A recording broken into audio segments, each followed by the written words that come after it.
আজ আমি তোমাদেরকে রসবড়া বানিয়ে দেখাবো। ঘরের দুটো উপকরণ দিয়েই তোমরা কিভাবে বাড়িতে বসে এত সুন্দর দোকানের মতো রসবড়া বানাতে পারো, সেটাই আজকে তোমাদের ভিডিওর মাধ্যমে শেয়ার করব। তাহলে স্কিপ না করে ফুল ভিডিও দেখবে, ভিডিওর মধ্যেই সব তথ্য দেওয়া থাকবে।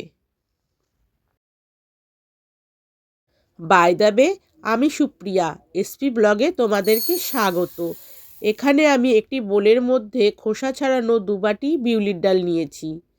একই বাটিতে 2 বাটি নিয়েছি।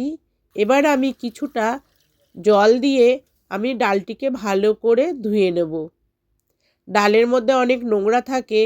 প্রথমে আমি ডালটিকে ভালো করে একটু কচলে নেব, তারপরে সেটিকে ভালো করে ধোবো। এইভাবে আমি 2 বার ধোবো। এবার আমার 2 বার ধোয়া হয়ে গেছে। আমি এবার একটু জল দিয়ে রেখে দিলাম সারা রাতের জন্য ডালটিকে ভিজিয়ে। আমি এই ডালটিকে সারা রাতের জন্য রেখে দেবো আর একটি ঢাকা দিয়ে রাখবো।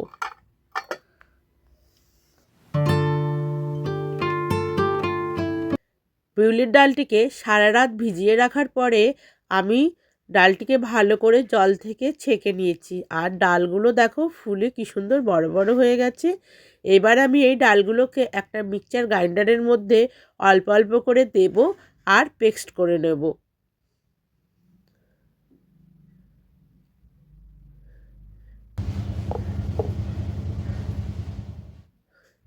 এদিকে আমার বিউলির ডালটি ভালো করে পেস্ট করা হয়ে গেছে। এবার আমি এই ডালটিকে একটি বোলের মধ্যে নিয়ে নেব।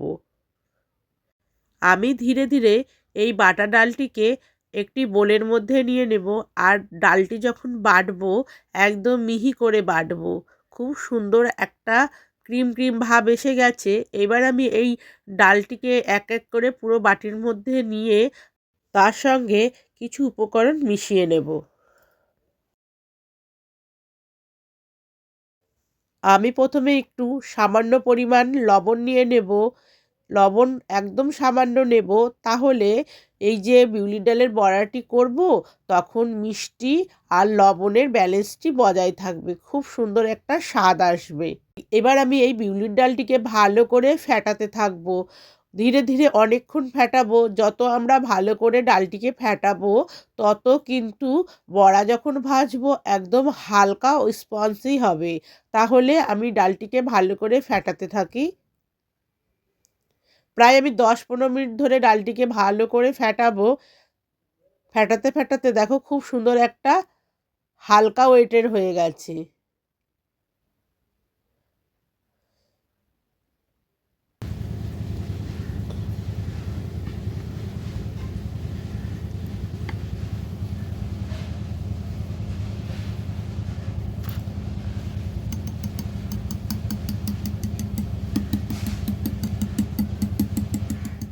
এবার আমি এই বিউলির ডালটিকে একটু রেস্টে রেখে দেব এবং বাকি কাজগুলো আমি করে নেব।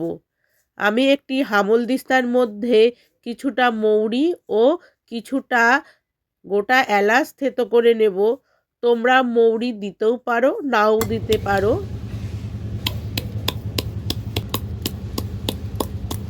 আমি মৌরিগুলোকে পুরোপুরি একদম গুঁড়িয়ে নেব না, হাফ গুঁড়োবো। আমি এবার এলাচগুলোকেও ভালো করে গুঁড়িয়ে নেব।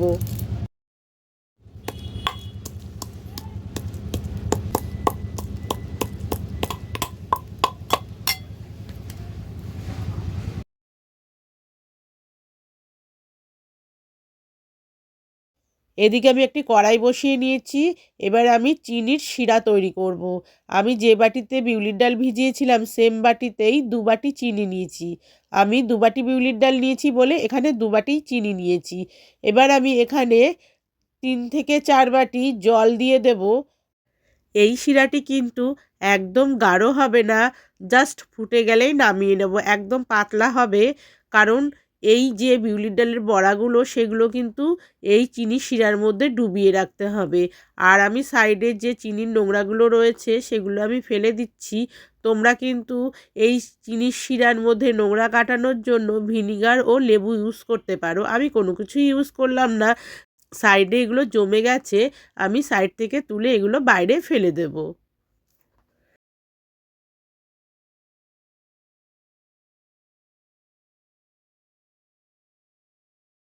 এবার আমি এই চিনি শিরার মধ্যে কিছুটা গুঁড়ো করা এলাচ দিয়ে দেব। এটিকে আমি ছেঁকে দেব, তাহলে এর মধ্যে নোংরা পড়বে না। যদি নোংরা পড়ে যায় তাহলে এই ছাঁকনি দিয়ে আমি পরিষ্কার করে নেব। এই এলাচ গুঁড়ো দিলে খুব সুন্দর একটি ফ্লেভার আসে। কিছু নোংরা আমার সাইড থেকে পড়ে গেছে এলাচের খোলাগুলো, যাতে মুখে না লাগে তার জন্য আমি এগুলো ছাঁকনি দিয়ে তুলে পরিষ্কার করে নিচ্ছি। আমার চিনি শিরাটি তৈরি হয়ে গেছে। এবার আমি এই চিনি শিরাটিকে একটি পাত্রের মধ্যে ঢাকা দিয়ে সাইডে রেখে দেব। এবার আমি একটি কড়াইয়ের মধ্যে কিছুটা সাদা তেল নিয়ে নিয়েছি।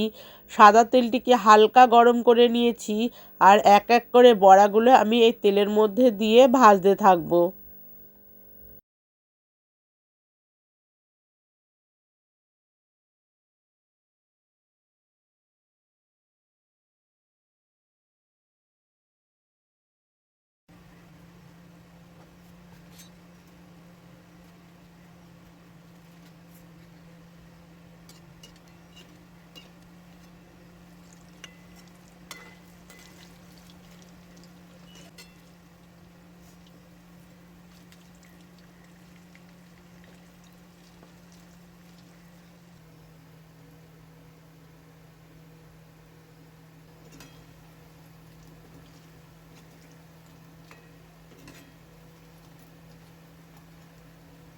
এবার কিছুটা হালকা কালার ধরে এসেছে, আমি আরও কিছুক্ষণ ভাজবো। পুরোপুরি আমার এবার ভাজা হয়ে গেছে বড়াগুলোকে। এবার আমি এক এক করে এই বড়াগুলোকে একটি প্লেটের মধ্যে তুলে নেব।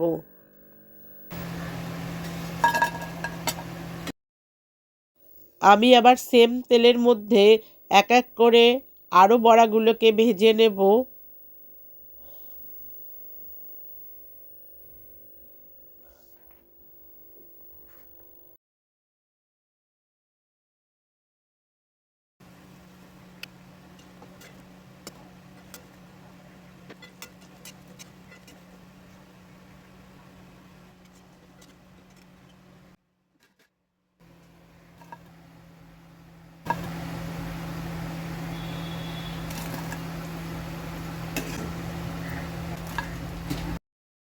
আমার এক এক করে সব বড়াগুলো ভাজা হয়ে গেছে। এবার আমি যে চিনি শিরাটি করে রেখেছিলাম তার মধ্যে এই যে বিউলির ডালের ভাজা বড়াগুলো সব দিয়ে দেব। এদিকে এবার আমি নেড়ে চেড়ে রসবড়াগুলোকে ভালো করে রসের মধ্যে ডুবিয়ে দেব। আর একদম দেখো রসটা করেছি একদম পাতলা, কোনো কিন্তু তার বা কিছু হয়নি, একদম প্লেন জাল দেওয়ার পরেই নামিয়ে দিতে হবে। এবার আমি এই রসবড়াগুলোকে ঢাকা দিয়ে 3 থেকে 4 ঘন্টা রেখে দেব।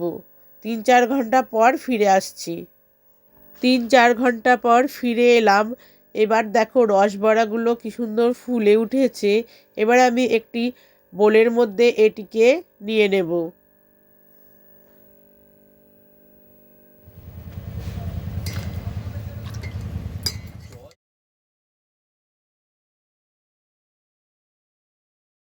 আমরা যদি এত সুন্দর রসবড়া দুটো উপকরণ দিয়ে বাড়িতে বানিয়েই খেতে পারি, তাহলে আর দোকানে যাওয়ার প্রয়োজন নেই।